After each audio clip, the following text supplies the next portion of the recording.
திருப்பூர் ரிதன்யாவிற்கு சொல்வதற்கு ஏதுமில்லை. ஆனால் என் மகளிடம் சொல்ல எனக்கொரு கடமையும் பொறுப்பும் இருக்கிறது. படிப்பின் மீதான ஆர்வம் எதுவரையில் இருக்கிறதோ அதுவரை உன் விருப்பம் போல் படிக்கலாம். அப்பா நன்கறிவேன், நானோ அம்மாவோ தம்பியோ உன் வாழ்வின் ஒரு கட்டம் வரையில் மட்டுமே வருவோம். உனக்கான என் சேமிப்புகள் கூட ஏதோ ஒரு தருணத்தில் கரையும். கற்றறிவு மட்டுமே உன் கடைசி நாள் வரை கூட வரும். படிப்பிற்கு பின்பு உன் பொருளாதார தேவையை நீயே பூர்த்தி செய்யும் வேளை மிக அவசியம். அது உன் தகப்பனையோ வாழ்க்கைத் துணையோ சார்ந்திடாத ஒன்றாக இருக்க வேண்டும்.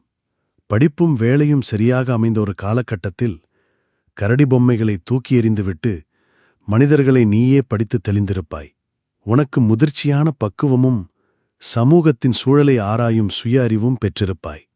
அதன் பேரில் எடுக்கும் மனவாழ்க்கையின் முடிவுகளில் என் குறுக்கீடுகள் எதுவும் நிகழாது. உன் தனிப்பட்ட வாழ்க்கையில் எந்த கட்டத்தில் மனதாலும் உடலாலும் தொடர்ச்சியாக காயப்படுகிறாயோ அதிலிருந்து சுயமாக தைரியமாக வெளியே வரலாம். எனக்கேதும் இதில் கண்ணியக் குறைவோ மானக்கேடுகளோ ஒரு நாளும் வராது. உன்னை ஒருபோதும் குடும்ப பெருமைகளை பேசி உணர்வு சிறைகளில் தள்ள மாட்டேன். உனக்கு பொருத்தமான வாழ்க்கை முறையில் அறத்தப்பழசான காலாவதியான விஷயங்களை தகப்பன் என்கிற உரிமையில் திணிக்க மாட்டேன். இதையெல்லாம் உனக்கு வாட்ஸ்அப் செய்து வைக்கிறேன். இதை முழுவதும் படிப்பாய். ஆனால் முழுவதுமாக புரியுமா என்றால் கொஞ்சம் காலமாகும்.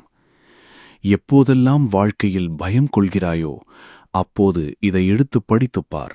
ஏதாவது ஒரு வார்த்தை அப்பாவின் பெயரில் உன்னுடன் இருக்கும். கடைசி வரை வாட்ஸ்அப்பில் காமெடி ரீல்ஸ் மட்டுமே அப்பாவிற்கு ஷேர் செய். ஒரு நாளும் அழுது கொண்டு வாய்ஸ் மெசேஜ் போடாதே. இங்கே அழுவதற்கு எதுவுமில்லை. வாழ்வதற்கு நிறைய இருக்கிறது. பெண் பிள்ளைகளை பெற்ற அப்பாக்களுக்கு இது சமர்ப்பணம்.